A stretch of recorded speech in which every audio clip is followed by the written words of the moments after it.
MP की सियासी ज़मीन तो यूपी के सियासी आंकड़े याद दिलाते समाजवादी पार्टी और कांग्रेस के तमाम नेता। बात करने के लिए हमारे साथ इस वक्त मौजूद हैं समाजवादी पार्टी के नेता जूही सिंह जी। जूही जी, मध्य प्रदेश चुनाव जैसे जैसे नज़दीक आ रहा है, एक दरार सी, एक रार सी दिख रही है कांग्रेस और समाजवादी पार्टी में। अभी कैंडिडेट्स की आप बात कर लें, अगर 9 कैंडिडेट्स और कल शाम को 22 कैंडिडेट्स घोषित कर दिए गए हैं। अब इन 22 कैंडिडेट्स में 14 ऐसी जगहें हैं जहां पर कांग्रेस ने प्रत्याशी अपने पहले से घोषित किए हुए थे। तो आपको नहीं लगता है कि भिड़ंत आपस में ही हो रही है? हम अपने कार्यकर्ताओं को टिकट दे रहे हैं और हर पार्टी चाहती है कि उसका विस्तार हो, अन्य प्रदेशों में विस्तार हो। कांग्रेस की तरफ से ऐसी कोई अलायंस की पहल आई नहीं, तो हमने भी जो लोग टिकट चाहते थे, हम अपने बलबूते चुनाव लड़ रहे हैं और अपनी पार्टी को मजबूत कर रहे हैं। इसमें मुझे कोई रार या दरार दिखती नहीं है, क्योंकि शायद अलायंस और जो इंडिया गठबंधन है वो लोकसभा के लिए बना है और परिपक्व नेता उसमें बैठे हैं। लेकिन बातचीत तो हुई थी, अखिलेश यादव ने खुद ही कहा रात में 1 बजे तक बातचीत हुई थी और जो सूत्रों के मुताबिक जानकारी मिली कि रामगोपाल जी भी बातचीत कर रहे थे। फिर आखिरी में शायद बात नहीं बनी और कांग्रेस ने अपनी लिस्ट जारी कर दी वहाँ से जहाँ से आपके सिटिंग एमएलए भी थे। ये कांग्रेस की नीति है और उनको ये स्वीकार्य होगा कि बातचीत करके उनको तोड़ना और फिर अपने अलायंस पार्टनर्स को छोड़ के अपनी लिस्ट निकालना। हम पहले भी उनके साथ चुनाव लड़ चुके हैं और हमने ऐसा नहीं किया। तो ये प्रश्न कांग्रेस से पूछा जाए तो बेहतर है। बाकी हम अपना एटिया गठबंधन पूरी गंभीरता से, जैसे हमने पहले निभाया था, निभा रहे हैं और बातचीत कर रहे हैं।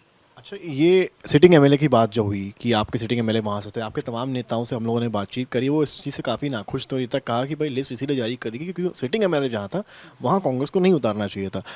अब इस पर कांग्रेस ये कह रही है कि सपा का जो सिटिंग एमएलए था वो तो बीजेपी में जा रहे हैं, तो उस चीज़ को लेकर हम कैसे अलाउ करते हैं कि सपा को कि वहाँ आप कैंडिडेट उतारें? कांग्रेस की तो शायद आधी पार्टी ही भाजपा में चली गई थी, मध्य प्रदेश में इनफैक्ट। तो पहले अपने आप को देख लेना चाहिए, परिस्थितियों को देख लेना चाहिए। कांग्रेस के उत्तर प्रदेश में बड़े ओजस्वी बड़े बड़े नेता हैं जो अपने आला कमान से पूछकर बयान देते हैं या नहीं पूछकर बयान देते हैं, वही बेहतर बताएंगे। उनके सामने हम लोग तो समाजवादी पार्टी के कार्यकर्ता हैं, हम अपने नेताओं को देखेंगे, अपने कार्यकर्ताओं को देखेंगे, अपने राष्ट्रीय अध्यक्ष को देखेंगे। कांग्रेस चीफ अजय राय तो ये भी कह रहे हैं कि उत्तराखंड में समाजवादी पार्टी ने बीजेपी का साथ दिया, हमें हरवा दिया और एमपी में भी यही करते नजर आ रहे हैं। अजय राय जी को इतिहास याद दिलाना पड़ेगा। मतलब बड़े बहुत बड़े नेता हैं, कांग्रेस पर टिप्पणी और हम समाजवादी पार्टी पर टिप्पणी करते हैं कि शायद उत्तर प्रदेश में चुनाव था, अलायंस के बावजूद कई जगह कांग्रेस ने अपने प्रत्याशियों के पर्चे रहने दिए, विड्रॉ नहीं कराए, हालांकि हम चुनाव जीते। लखनऊ में भी ऐसा कुछ हुआ था।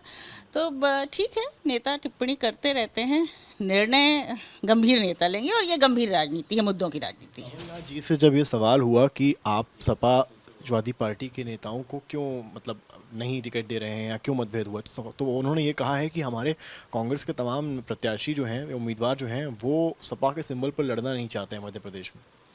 इतिहास फिर शायद 2017 में कई जगह कांग्रेस के पास नहीं थे कैंडिडेट्स, हमने दिए कैंडिडेट्स। तो अलायंस में ये सब होता रहता है। उनको मध्य प्रदेश में ये परिस्थिति दिखाई दी होगी, उत्तर प्रदेश में कई जगह कांग्रेस को प्रत्याशी नहीं मिल रहे थे। लेकिन ये गंभीर चुनाव है, मुद्दों का चुनाव है और हम ऐसी ताकतों से लड़ रहे हैं जिन्हें हमें हटाना है।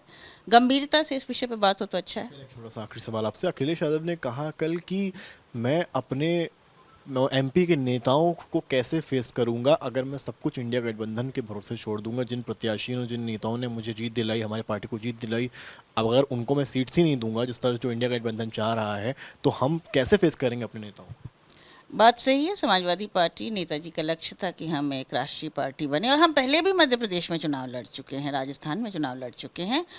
तो ये सोचना कि चुनाव हम नहीं लड़ेंगे, इस पर बातचीत होनी चाहिए थी। बाकी जो राष्ट्रीय अध्यक्ष जी ने कहा वो सही है, हम अपने कार्यकर्ताओं के साथ हैं। बहुत शुक्रिया बात करने के लिए। तो ये थी हमारे साथ समाजवादी पार्टी की नेता जूही सिंह जी और इन्होंने साफ कहा है इतिहास याद कर लेना चाहिए कि राजनीति के गलियारों में किस दल ने किसकी मदद की और किस दल ने किससे मदद ली है। कैमरामैन नीरज कुमार के साथ समर्थ श्रीवास्तव, लखनऊ, आज तक।